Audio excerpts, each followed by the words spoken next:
Hello there, and welcome back to Marcelian Online. He's Flame, I'm Marcelian, and today we have the mains, finally, after much consideration, debate, analysis, paralysis, scalalysis. It's been a long time coming with the process, but we finally have decided what we're gonna be maining in 11.1, and it's gonna be a doozy. It's gonna be a DPS and a healer probably, but what about a tank? Well, you can always play a main tank in War Thunder, today's sponsor for this video. War Thunder is the most comprehensive vehicle combat game now available for free to play on PC and consoles and mobile devices, and guess what? You can play main battle tanks, baby! Well, that of course, alongside 2,500 other tanks, planes, helicopters, and ships, all belonging to 10 major nations. The variety is all there, from biplanes and armored cars of the 1920s to the modern fighter jets and, you guessed it, main battle tanks, dude. Once you are at the helm of one of these vehicles, the details, realistic graphics, and authentic sound effects can portray the intensity of combat to such a degree that you will immerse yourself in historical battlefields. And you can approach this from different types of game modes, depending on what you enjoy. You can play the arcade version, which is lighter on the physics and realism, focusing more on the fast-paced matches and enhanced vehicle performance, or go the other way for the simulator mode for ultra realism and no training wheels. And if not, the realistic mode is a balance between the two. The community is giga large with over 70 million players that engage in epic PvP battles with breathtaking experiences that you can enjoy. There's no better game with this unmatched wealth of quality content for fans of military history. War Thunder is heavily optimized with their in-house developed Dagor engine, making it a lag-free experience with impressive visuals on any platform and lower-end machines as well. You can start playing right away by downloading the game from our links in the description or pinned comment section on PC, Xbox, PlayStation and mobile, and if you haven't played in the last 6 months or are simply a new player, you'll get a massive bonus pack of goodies for PC and consoles, including premium vehicles, the Eagle of Valor decorator to customize your machine with 100,000 Silver Lions, and 7 days of premium. This is a limited time only bonus, so get it while it's hot. I'll tell you what is not hot, the first considerations we had for the mains, because I know I had a couple of them, and I was waiting for, I know, I was waiting for some changes. So like for me, the first on the list was the Rogue, because I had like, super fun with Outlaw and Subtlety. They never fixed those goddamn bugs, man. I mean, I'm tired of waiting. I mean, listen. If you want a main Rogue, you're probably gonna do fine, okay? I'm not sure if it's going to be meta or not, but that's not really important. What is important is you enjoy your spec. The problem is, even today on the PTR, both of the specs that I love, Subtlety and Outlaw, are full of bugs. Jesus. It doesn't affect necessarily the fun you can have with them, but it does feel kind of weird to like have this reported for like a month, over a month from now, and still nothing is being done. That's interesting because I think Forever Guy, one of the tier crafters for Outlaw, if I'm not mistaken, I think we had him on a podcast as well. Guy's great. He made a very interesting tweet that everybody seems to say the same thing about Rogues, like, oh, I don't know what's going on, but it's bugged. It seems like they have forgotten about the Rogue specs for some reason. I don't know, or maybe the dev who was in charge is not in charge anymore of the specs. I don't know what's happening, but regardless, they're not hot. They're off the list. They're cool. There was also Red Paladin in my case, which I've seen like from the polls that we did on Twitter and on the community tab on YouTube. I've seen like a lot of people still kind of voting for Red Paladin, although it was surprisingly very close with Discipline Priest, because that was it was pretty so close. Red Paladin was like the choice I was thinking about for two main reasons. One, I always played Red Paladin like from back in the old days, so it's like near and dear to my heart. I don't necessarily like its iteration now, but I do have to admit it's pretty fun having access to your big damage buttons so fast. Like I have never, like maybe Sub Rogue due to Shadow Dance can deliver on that, but it's so like bombastic, flashy, super damage, and you have access to that. Yes, it's on the easier side, and I would have probably gotten bored very fast with it, pushing it through the season. So Red Paladin was off the table. leaving me with the choice of playing Discipline Priest finally. Hell yeah. Oh my god, I can't believe you actually went for a healer, but I went, this is the second time I'm doing this, but this time I'm not doing the raid, so I'm committed full on for Discipline Priest. Well, Priest in general, because I also want to dabble in Holy, if they make it right. I also want to dabble in Shadow at some point, but the thing is, like, we want to have, like, our dedicated sort of team for pushing keys, and there was, like, no healer option necessarily, so I said, okay, this is the opportunity to start healing and also do some healing content on the channel as well, like things from a healer perspective in terms of Mythic Plus. So I'm excited for that because we always did DPS. I know it's not the most popular thing in WoW at the moment, but maybe we can make it popular. So for me, Discipline Priest is the one. Now, moving on to the star of the show. I am the star.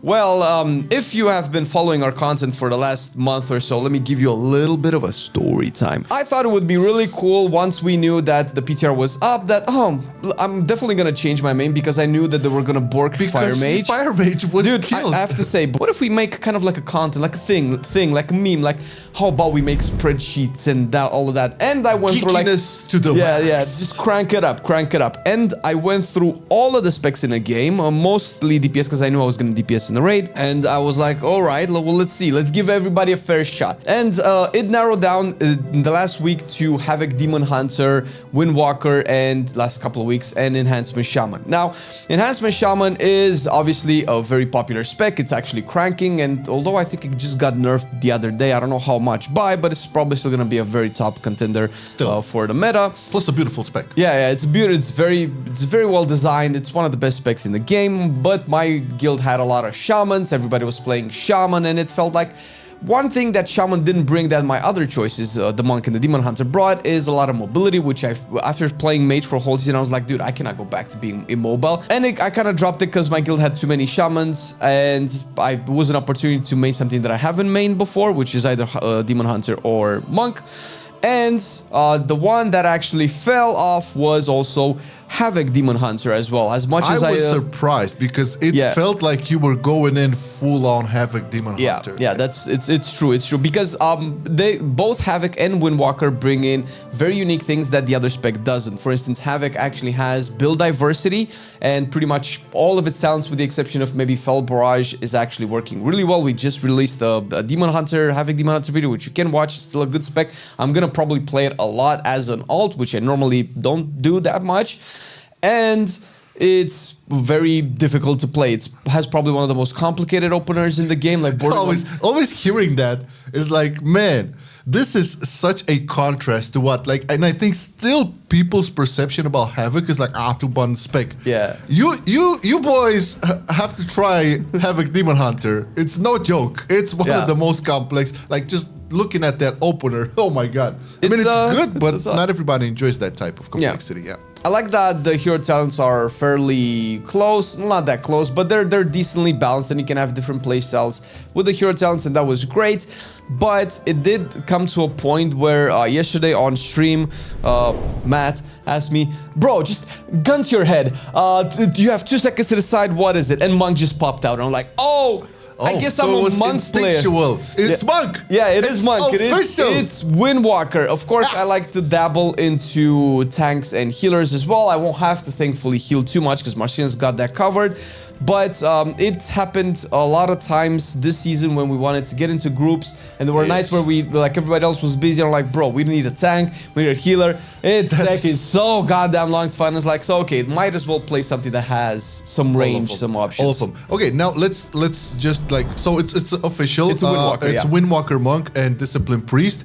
Now we can go a little bit on why we chose these specs. Like, how are these specs? Yeah, so we kind of both went with what we thought was cooler and what we liked more, not just, you know, listening to the meta and to the people. Because I don't know if you remember, but I hated the Discipline Priest rework initially. Yeah, that was surprising. Yeah, but that was because but they went back on it and fixed all of the things that were bugged. I would say that, you know, your bender is now on a fixed cooldown, so it's not like being reduced by something or being on a 1 minute cooldown. Now it's super short. It's not always align with your Void Rift or whatever, Mind Blasting all the time, but it's still really, really good. And the fact that now uppies are giving you movement and a little shield, and you can also choose where you want to land. It improves that cooldown a lot. All right. Not to mention that now, I mean, some people don't like this. I found it really good. You have evangelism now to be used in Mythic Plus. Oh. Which can be used, believe it or not, as a giga single target spot heal. Whoa, really? Yes. That changed. Evangelism used to be my favorite discipline preschool. I mean, sure, it extends the attunements and whatever, and it chunks out a big, massive heal, split out between 5 targets who have attunement. Now, you can play that because, like, let's say, I don't know, your brewmaster monk is getting to a tight spot and he's going into shots fired. I'm catching some strays. Yeah, so you have to like manage your attunements, but if you have like the attunement is only on you and you get into that red stagger, I pop like evangelism is like basically lay on hands. There's also a playstyle regarding Shadow or Pain, and because Purge the Wicked is gone, but it feels like the builds now that evolve around dots and damage through dots feel good. And I don't mind it as much. I mean, it feels much more shadowy. Purge the Wicked always felt like a little bit more, I don't know, holish or whatever. It was thematically more yellow. Yeah, like fire. Shadow or Pain is full on shadow stuff, right? So I love the blend between, you know, the light and the shadow thematically. Void Weaver, obviously, you know, Hero Talents is great. It felt great on the PTR. I love its healing style, and we're gonna have a lot of content regarding Discipline Priest coming in. So that's my reasoning. How about Windwalker? What is it about it? Windwalker, what is not about it? Windwalker does have something that Havoc does not, and I really enjoy that, and that's close to Mage, and that is skill expression. Skill expression, of course, through you doing your damage as well, but also through interacting with the content. This is, you know, using mobility abilities, using transcendence to dodge mechanics that are normally not supposed to be dodgeable, or to like glide through the air with the light feet talent, where you like roll and double jump and you like just dash through middle of the air. Of course, Ring of Peace is always a really good utility spell, and Incap as well, and all that. You can do skips. We've famously done skips in, you know, stuff like Mist of Tyran's Scythe with things like that. I don't know if that's gonna happen next season, but it is something that definitely can help. And maybe one of the biggest reasons why Windwalker was even on the list to begin with is because of the slight rework to its talents, which a lot of specs got, to be fair. We now have Slicing Winds as a capstone, which is really cool, and it looks like it's going to be part of one of the builds for Mythic Plus, because there's actually a build for both hero talents, and Conduit of the Celestials uses Slicing Winds, while the other Shadowpan actually uses the other capstone, the Cracking Jade Lightning, where you just like throw Palpatine talent. Yeah. And that is really cool. And the fact that you have this diversity in talents is really dope. And I like to kind of engage with the spec a lot more. Not to mention that Windwalker has been a really cool design spec all throughout the War Within. It's just actually really good right now in Season 2. And the hero talents, I've checked the sims, because this matters for me, because I'm a DPS at the end of the day. I kind of, you know, not want to be the same as Fire Mage in the first season, where I'm waiting for buffs. That doesn't really feel Live that through good. it. No, thank you. The Sims actually are looking way better than Havoc's, and Havoc is bugged, doing more damage than it's supposed to be doing, so the Sims are looking really good for Windwalker then. Okay. The hero talents are very close to each other, at least from what the Theory Crafters have been doing in the Peak of Serenity channel. Final decision. We have a Windwalker Monk and Discipline Priest. Hopefully you guys kind of got the gist of everything that went under these decisions. But what is even more important now for us is for you to let us know what have you decided to play in Season 2. So let us know in the comments. We're actually genuinely curious to see what are people deciding on playing in the next season. And don't you worry, we always read all of the comments, not always being able to reply to all of them, but I know I read all of them. Flame, do you read them? Oh, I do, because that's how I know there's a big Windwalker community that has just welcomed me yesterday when I was like, well, I didn't know you guys existed. I thought nobody played the spec. Once again, thank you War Thunder for sponsoring our video. Download the game for free from our links below for PC, PlayStation, Xbox, and mobile, and get the limited time bonus packs on PC and consoles for new players and people that haven't played in the last 6 months. Multiple premium vehicles, exclusive vehicle decorator, and more.